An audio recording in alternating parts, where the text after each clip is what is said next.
Me place darles la bienvenida a una edición más del programa Una cita con la historia, el cual está patrocinado por el Ministerio de Cultura y la Dirección del Monumento a los Héroes de la Restauración, contando con la generosidad del Centro de Convenciones y Cultura Dominicana, que nos facilita los estudios de su canal 54 de Radiovisión Educativa para grabar este programa mes tras mes.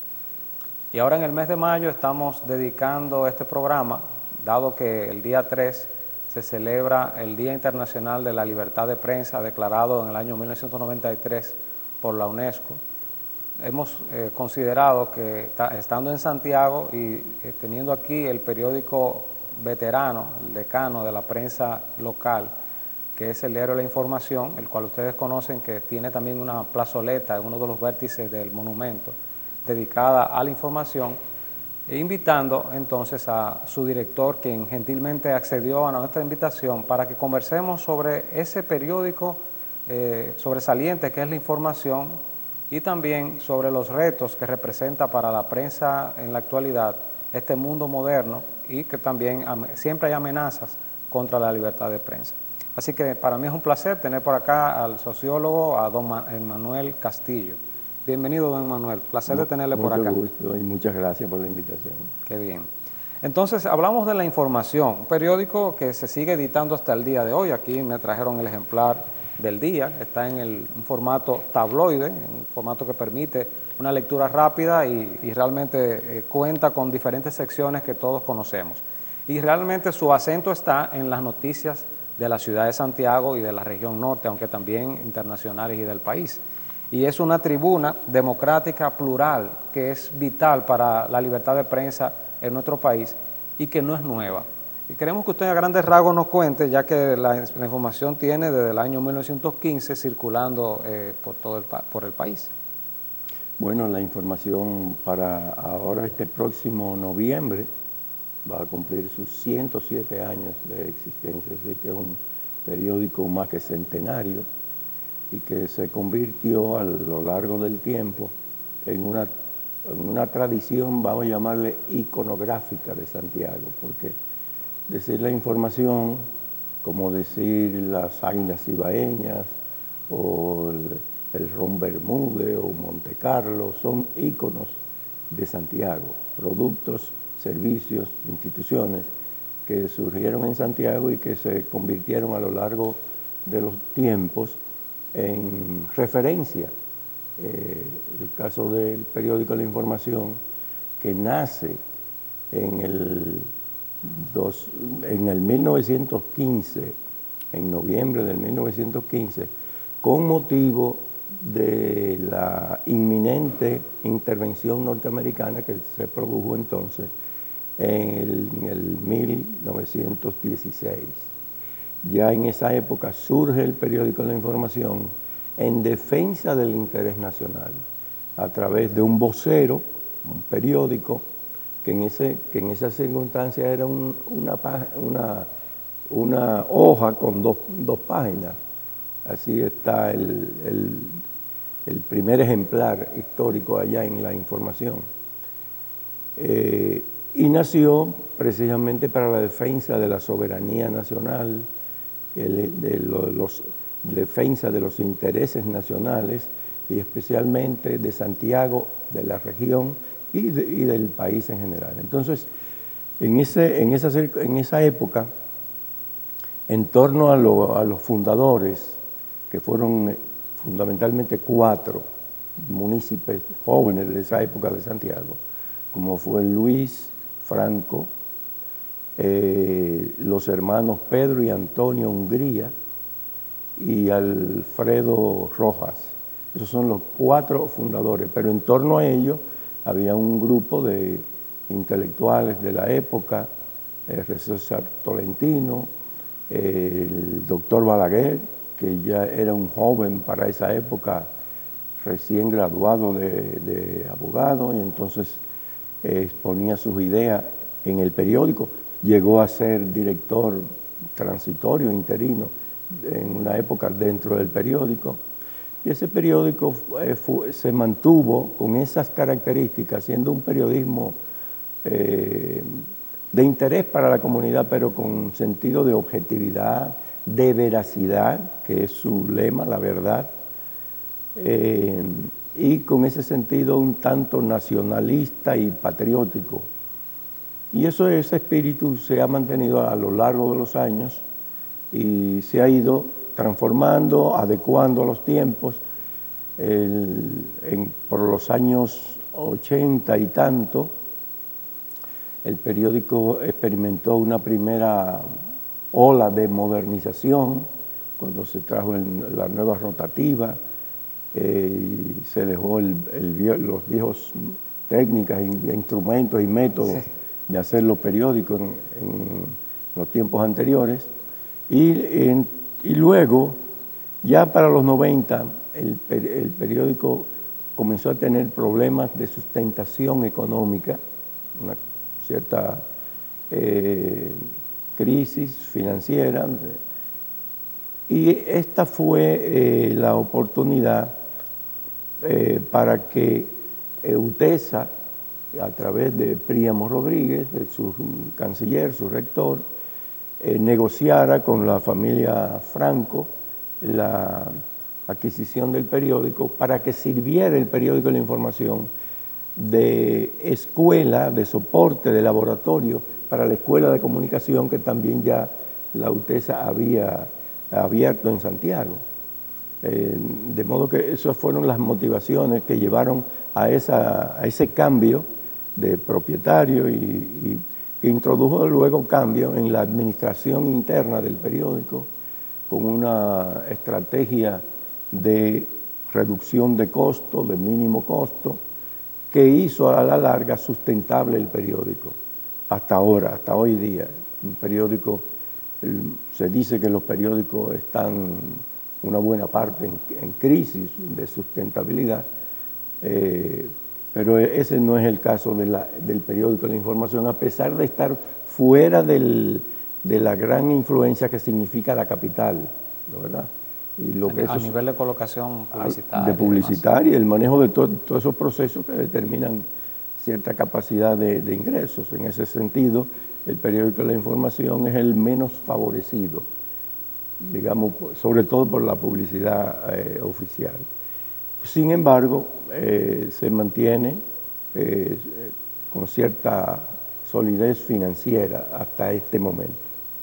Es decir, que se ha constituido en una escuela también de formación de nueva camada de periodistas. Hay muchos ejemplos de periodistas que han pasado por la práctica periodística a través de La Información.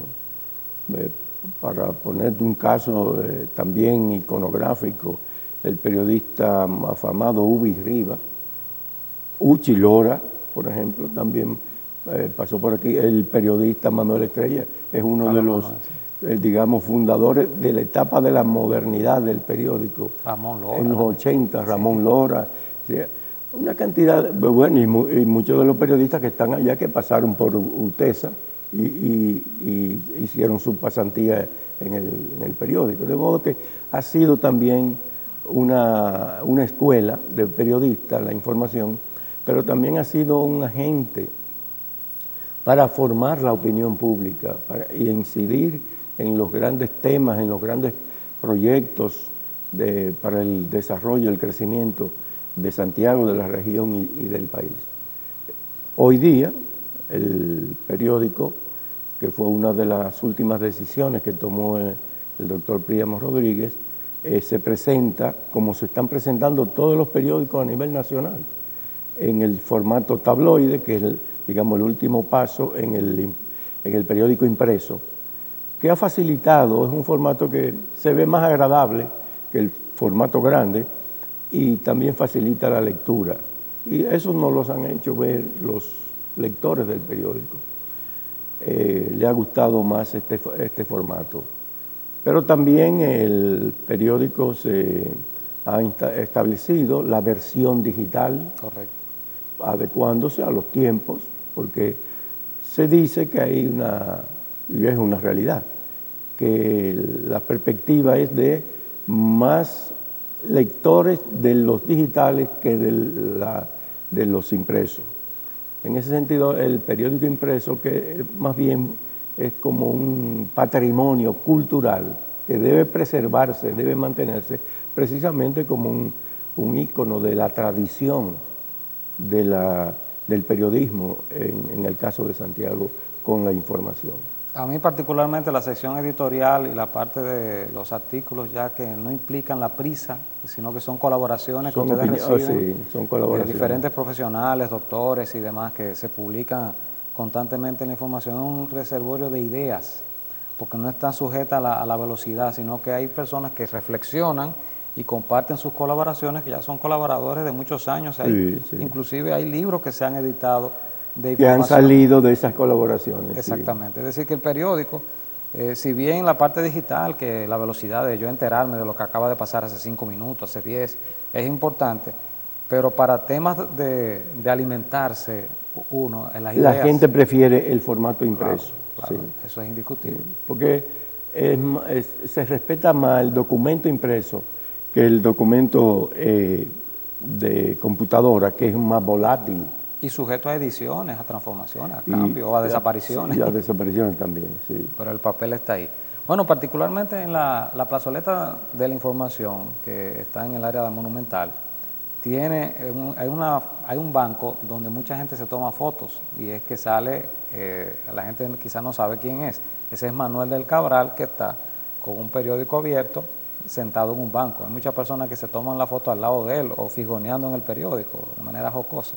Entonces Manuel del Cabral también fue un colaborador, el poeta. Claro que sí, Manuel del Cabral fue un colaborador y yo tuve el gusto y la oportunidad de conocerlo siendo embajador en Chile cuando estudiábamos sociología en Chile. Y además de su amplio conocimiento filosófico y físico y poético de literatura, era una personalidad muy agradable, muy ocurrente también. Don Manuel Cabral. Muy bien. Entonces, hablamos del periódico, los desafíos, porque fíjense, hay que decir que en el siglo XIX había más periódicos que ahora en el país. Es decir, se editaban periódicos hasta en los pueblos más remotos, había un periódico. O sea, había como una fiebre de comunicación escrita en esos años. Pero los periódicos con el tiempo fueron desapareciendo. Aquí había El Día, El Diario, creo que había uno que se llamaba, y así. Es decir, que el mérito de la información... Eso salieron en Santiago también, El Día... Y El Diario. Y El Ya. El Ya. Sí. Okay. Esos fueron periódicos que duraron muy poco tiempo, experimentaron crisis internas rápidamente y desaparecieron. Sí. Bueno, El Día, su primer director aquí en Santiago fue Uchilora, precisamente. Sí. Muy bien. Y se llevó el programa El programa El Día en televisión. Es el nombre del periódico El Día que nació en Santiago. Correcto. Lo que quiero significar es que muchos periódicos nacieron antes de la información, otros nacen después, muy pujantes, como fue La Nación en su tiempo, el Siglo y demás, con muchos recursos, y desaparecieron fruto de diferentes situaciones. Sí. Y la información sigue ahí tan campante como dice el anuncio. Es decir, que hay que destacar y valorar la riqueza que tenemos nosotros aquí, el patrimonio que constituye para la ciudad el periódico La Información.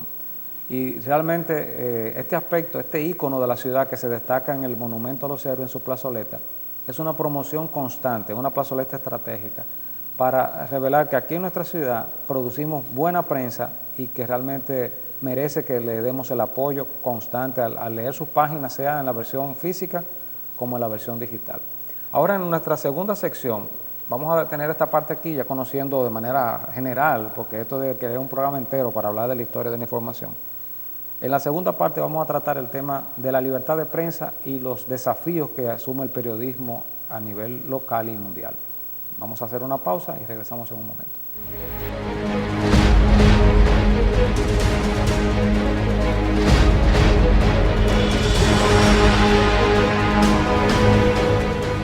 Monumento a los Héroes de la Restauración, patrimonio cultural, museográfico e histórico, símbolo que nos identifica como cibaeños y dominicanos.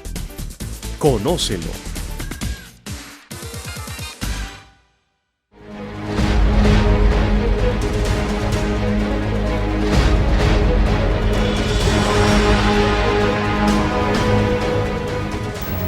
Bien, aquí aquí estamos de vuelta con su programa Una cita con la historia, dedicado en esta oportunidad al periódico La Información y su aporte a la libertad de prensa, ya que en este mes de mayo se está destacando la importancia de la libertad de prensa como un patrimonio, como un bien intangible que la humanidad necesita tener información veraz y oportuna y sin restricciones. Entonces, don Emanuel, realmente los tiempos han ido cambiando. Usted ha sido testigo de una época difícil, ¿verdad? Que aquí se vivieron épocas duras durante la dictadura de Trujillo, en los 12 años de Balaguer hubo muchos desafíos, aunque la prensa se mantuvo envalentonada, siempre enfrentando ese régimen difícil. Entonces, usted ha habido también el tiempo como la información ahora es más universal. Yo le comentaba ahorita que hay como 10 millones de periodistas, o periodistas con comillas, gente que porque tiene un celular difunde lo que quiera, o hay gente que tuerce la información. Hay una especie de nuevo foro público, ese de la era de Trujillo, donde se difama a la gente, donde personas con identidades falsas, como identidades falsas ocurren en las redes, pronuncian cosas, falsedades y mentiras. Entonces el periodismo veraz se aprecia mucho y realmente cuando usted está delante de un periódico y ve que hay un trabajo serio, profesional, que no está sujeto a las debilidades humanas del fallo, que inclusive para eso están las fe de rata, ¿verdad? Como le llaman. Entonces, ¿qué desafío usted ve en la actualidad para la libertad de prensa, que es un bien que hay que mantener, es delicado y que hay que cuidarlo bastante?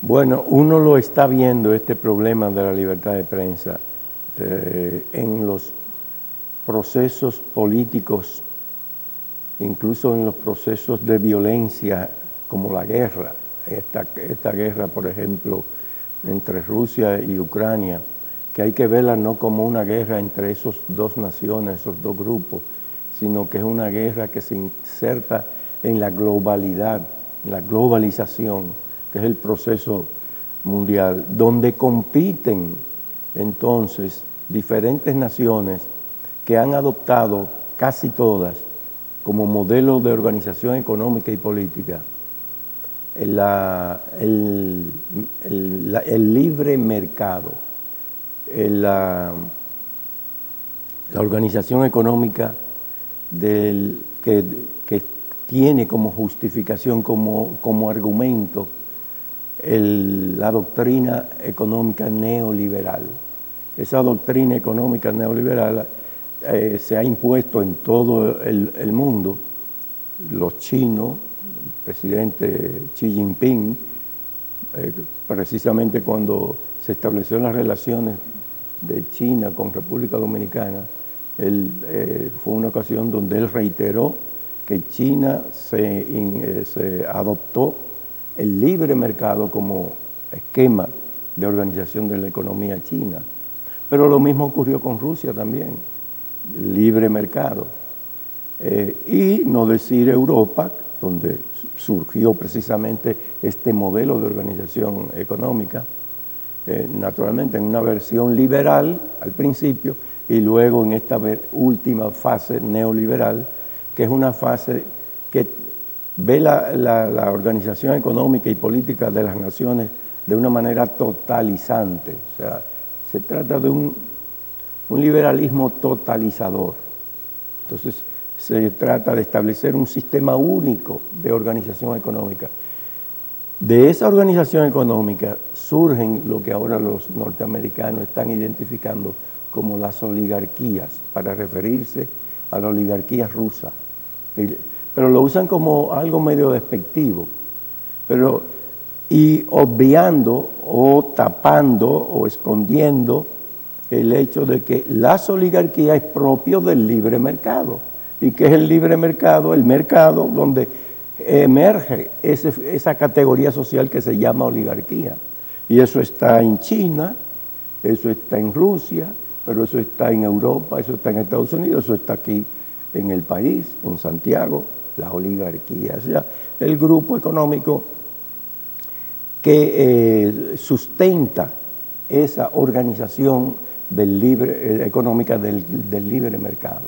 Entonces se trata de una confrontación entre oligarquías que están asociadas a estos diferentes bloques El bloque occidental, Europa, Estados Unidos, y el bloque oriental partido en dos, en este caso Rusia, que es el país más grande de la bolita del mundo, y China, que no es tan grande como Rusia, pero tiene, bueno, no que varias veces la población rusa está en China, porque China son 1.400 millones, 1.500 millones de habitantes. Es decir, que tiene mucho más población que todo el mundo. Entonces, un medio que pretenda ser plural, que le dé espacio a todas las vertientes de ideas y de opiniones, en un entorno así, es difícil, es decir, hay una amenaza. Es difícil y uno lo está viendo, por ejemplo, para poner un claro ejemplo, la cadena CNN de Estados Unidos. Dicen cosas, proyectan imágenes sobre la guerra, pero de tal manera que hay evidentemente un componente de interés de presentar una versión, la versión occidental de la guerra. Pero esa versión occidental de la guerra, tú le sigues el rastro y en Japón tú la ves igualita. Y en China también está penetrado esa visión que nace de ese totalitarismo, de esa visión totalitaria, de un sistema único, que es lo que está en el fondo. Ese pleito viene de ahí, porque el occidente quiere imponer el libre mercado bajo su tutela.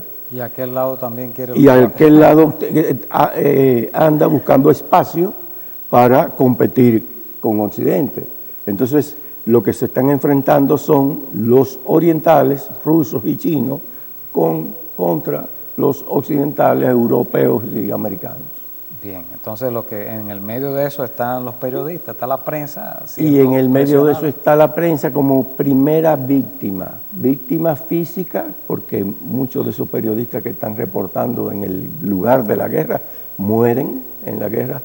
Otros incluso son perseguidos y matados, como aquel periodista que mataron en Turquía. Así es, cruelmente, una cosa bárbara. Sí. Pero periodistas que matan en México, en Colombia, en todas partes. Bueno, el ejemplo también dominicano, aquí se ha perseguido a la prensa que quiere hacer un ejercicio libre, ¿no verdad? Bueno, precisamente dentro de los héroes restauradores contamos con periodistas, uno de ellos martirizado, que es Rodríguez Ojillo, que fue secretario de Duarte.